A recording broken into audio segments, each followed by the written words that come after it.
Hi everyone, welcome to today's video. आज का video में आप सभी का स्वागत है। आज हम एक बहुत ही इम्पोर्टेंट सब्जेक्ट पर बात करने जा रहे हैं और ये हमारे सभी के लाइफ में जो है एक बहुत ही महत्व रखते हैं, इम्पोर्टेंस रखते हैं। हम आज बात करने जा रहे हैं नेशनल पेंशन सिस्टम पर। इसलिए आप सभी से मेरा रिक्वेस्ट है कि वीडियो को पूरा देखें, समझें और अपना इन्वेस्टमेंट प्लान तैयार करें ताकि आप अपना जो है इस नेशनल पेंशन सिस्टम के तहत इन्वेस्टमेंट करके, बचत करके एक अच्छा लाइफ जी सके। पेंशन हमें क्या मिलता है? पेंशन से हमको फाइनेंशियल जो है हमको फाइनेंशियल सिक्योरिटी देता है, स्टेबिलिटी देता है। जब हमारा उम्र बढ़ जाता है, रोजगार कम होने लगता है या जो हमारा रेगुलर इनकम सोर्स था, जहाँ से हम काम करते थे, वो काम हम नहीं कर पाते हैं, लेकिन मेरे पास एक जीने के लिए लंबा टाइम होता है और उस टाइम में जो अभी जो हम जीवन लीड कर रहे हैं, जी रहे हैं, उसी स्टैंडर्ड को मेंटेन करते हुए आत्मसम्मान के साथ जीने के लिए जो है हमको उस समय भी एक रेगुलर सोर्स ऑफ इनकम की ज़रूरत है और उसको मेंटेन, उसको कायम रखने के लिए ही हमको नेशनल पेंशन सिस्टम में इन्वेस्टमेंट करना जरूरी है। पेंशन मिलना सबके लिए जरूरी है। इस तहत गवर्नमेंट ऑफ इंडिया ने 10 अक्टूबर 2003 को pension fund regulatory and development authority का स्थापना किया, जो कि 1 जनवरी 2004 से काम करना शुरू कर दिया। उनका मेन जो उद्देश्य था, इंडिया में पेंशन को एक रिफॉर्म पेंशन का जो सिस्टम है उसको रिफॉर्म करना, लोगों में बचत का हैबिट डेवलप करना ताकि वो इन्वेस्टमेंट करें और अपना खुद का एक फंड तैयार करके जो जब वो रिटायर करेंगे, रिटायरमेंट के बाद का जो लाइफ है उसमें एक रेगुलर इनकम प्राप्त कर सके। ये स्कीम जो पहले लाया गया सिर्फ नया जो एम्प्लॉय, गवर्नमेंट एम्प्लॉय रिक्रूट हो रहे थे उनके लिए लाया गया था और उसमें कोई जो आपका डिफेंस में काम ज्वाइन करेंगे उनके लिए लागू नहीं था।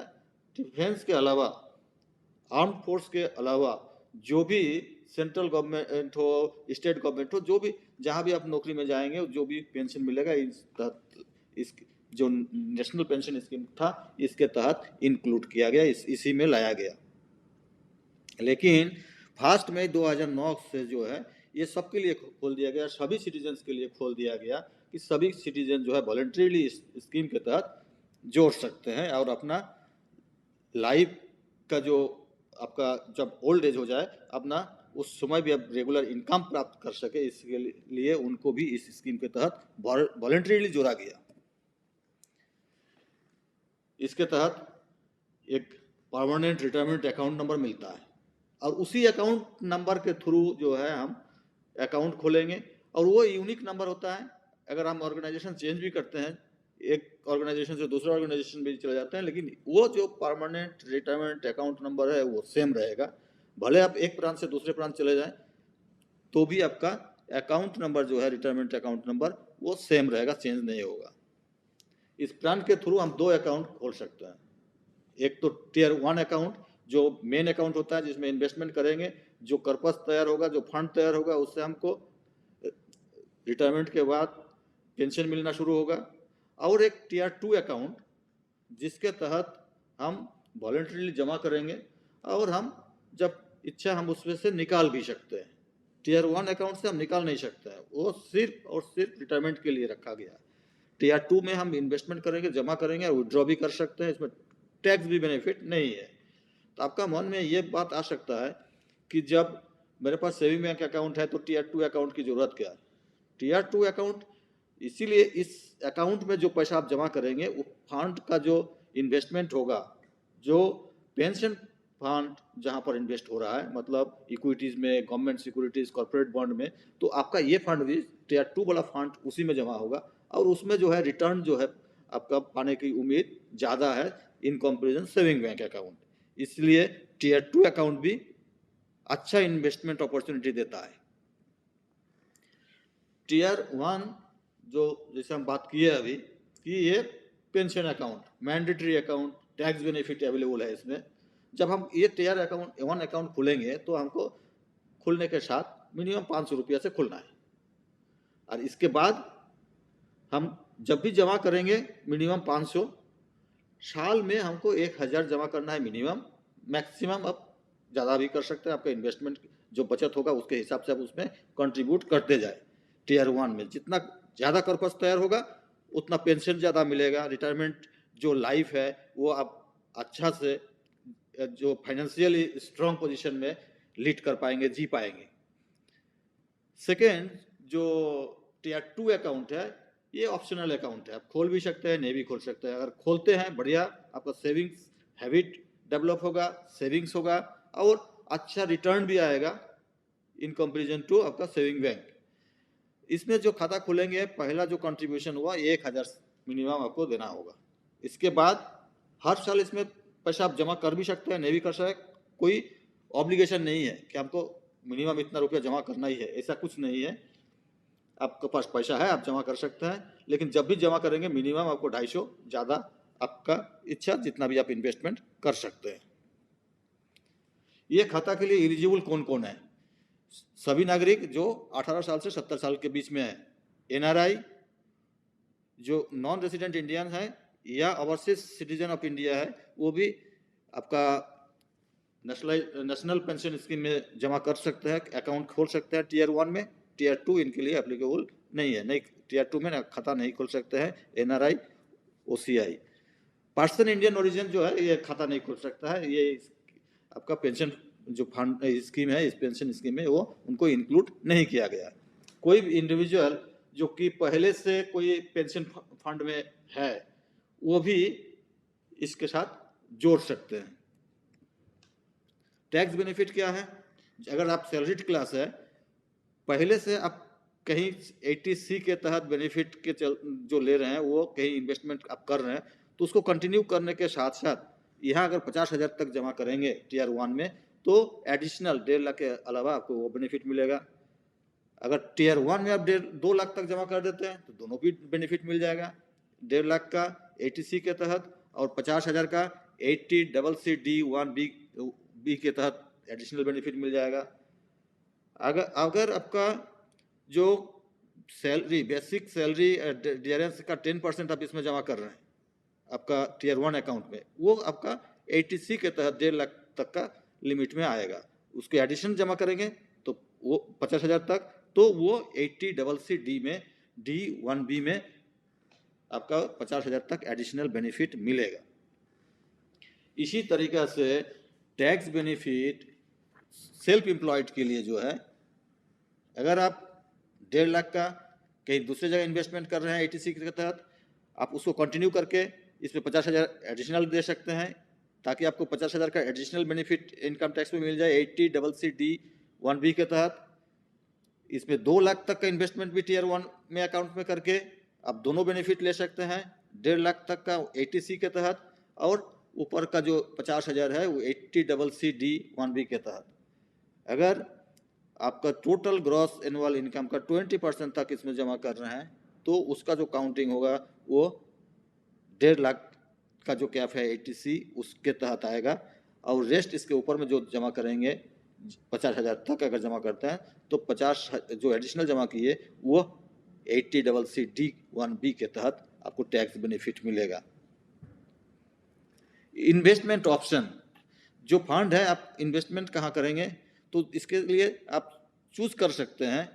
2 ऑप्शन है, एक्टिव चॉइस और ऑटो चॉइस। एक्टिव चॉइस में क्या है, आपके पास फ्रीडम है कि आप फंड का एलोकेशन किस हिसाब से करेंगे, इक्विटी में कितना देंगे, कॉर्पोरेट बॉन्ड में कितना देंगे, गवर्नमेंट सिक्योरिटीज में कितना देंगे, अल्टरनेट एसेट जो कि आपका इंफ्रास्ट्रक्चर या रियल एस्टेट में इन्वेस्ट होता है, ये हाईली रिस्की है, इसीलिए इसमें मैक्सिमम 5% का आप कैप दिया हुआ है, 5% से ज़्यादा नहीं कर सकते हैं एलोकेट। इसमें आपके ऊपर में आप कितना रिस्क लेना चाहते हैं। इक्विटी में 75% तक कर सकते हैं। इक्विटी चूंकि हाई रिस्क है तो इसमें हाई रिटर्न की उम्मीद भी ज़्यादा है। तो आपके ऊपर में है कि आप एसेट का एलोकेशन किस हिसाब से कर रहे हैं, किस हिसाब से आपको करना है। अगर आप ऑटो चूज नहीं कर रहे हैं, एक्टिव चूज नहीं कर रहे हैं, तो ऑटो चूज ऑटोमेटिक सेट हो जाएगा। ये पहले से डिटरमाइंड है, आपके एज ग्रुप के हिसाब से वो सेलेक्ट कर लेगा कि किस ग्रुप में जाना है, और उस ग्रुप के हिसाब से आपका जो भी फंड एलोकेशन होगा उस हिसाब से होगा। एक एग्जाम्पल यहाँ पर दिया हुआ है, मान लीजिए कि आपका एज जो है 36 तक जो है आपका इन्वेस्टमेंट जो है, अगर जब से आप शुरू किए 36 ईयर्स तक हम जो है हम मानते हैं कि आप थोड़ा ज़्यादा रिस्क ले सकते हैं, तो उस हिसाब से 50% तक इक्विटी में दे दिए, 30% तक हम कॉर्पोरेट बॉन्ड में दे दिए, 20% तक हम गवर्नमेंट एसेट में एलोकेशन किए। जैसे जैसे एज बढ़ेगा मेरा इक्विटीज और कॉर्पोरेट बॉन्ड में मेरा जो फंड एलोकेशन है वो घटते जाएगा और गवर्नमेंट सिक्योरिटीज़ में बढ़ते जाएगा। यहाँ एक आपका ये प्री डिफाइंड ऑप्शंस मान लीजिए इस तरह का दिया हुआ है। मान लीजिए लाइफ सर्किल 75 है, अगर इसको चुन रहे हैं मतलब ये एग्रेसिव इन्वेस्टमेंट डिसीजन है जिसमें 75% एलोकेशन कहाँ होगा, इक्विटीज़ में होगा। इसके बाद मॉडरेट अगर चुनते हैं जो कि लाइफ सर्किल 50 है, मॉडरेट रिस्क, इसका मतलब मॉडरेट रिस्क लेने के लिए तैयार हैं, इक्विटीज़ में हम 50% तक देना चाहते हैं।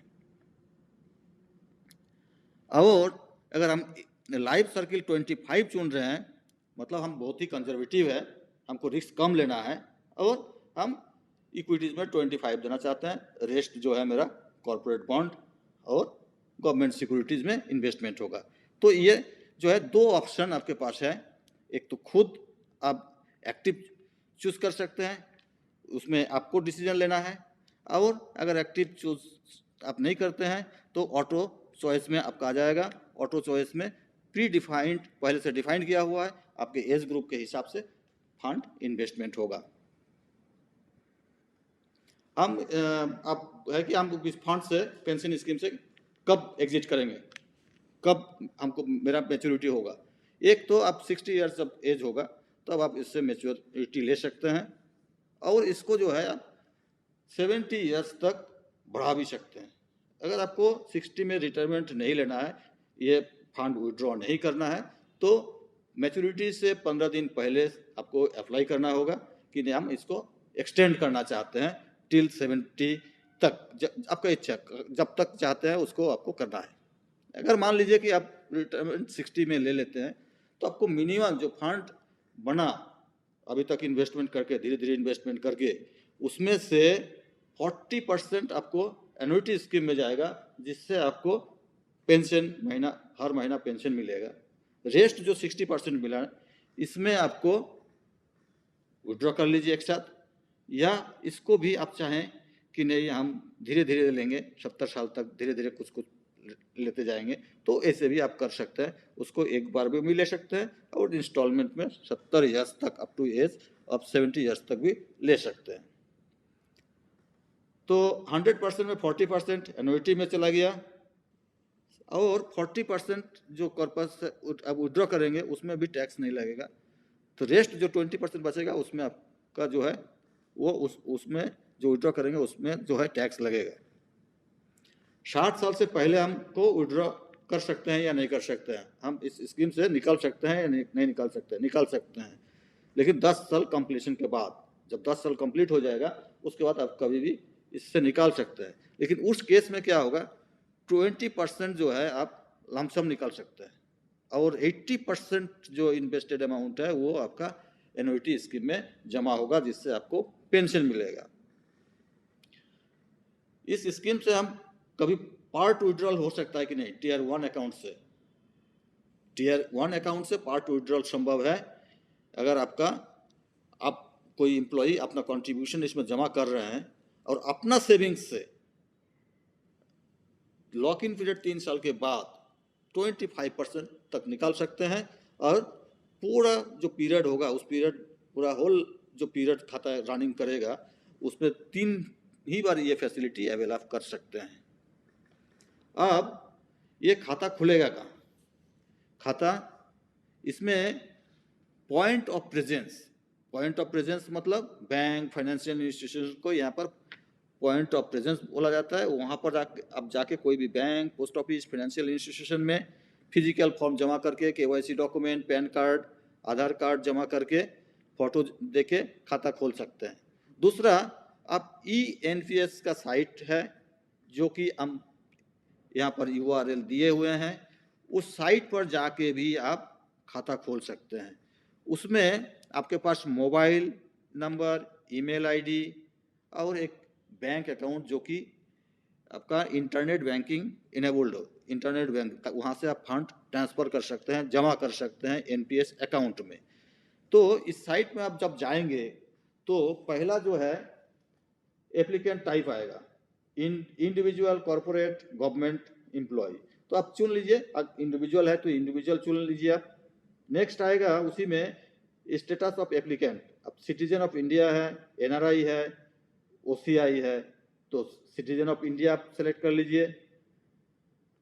रजिस्टर विथ, अब किससे रजिस्टर होना चाहते हैं, आधार कार्ड से भी हो सकते हैं और पैन कार्ड से भी हो सकते हैं। अगर आधार कार्ड आप सेलेक्ट कर रहे हैं तो आधार कार्ड से OTP बेस्ड ऑथोराइज हो जाएगा, आपका KYC डॉक्यूमेंट पूरा हो जाएगा। अगर आप पैन कार्ड चूज कर रहे हैं तो उस केस में आपको आपका एक्टिवेशन के लिए जाएगा आपका POP के पास। POP क्या है,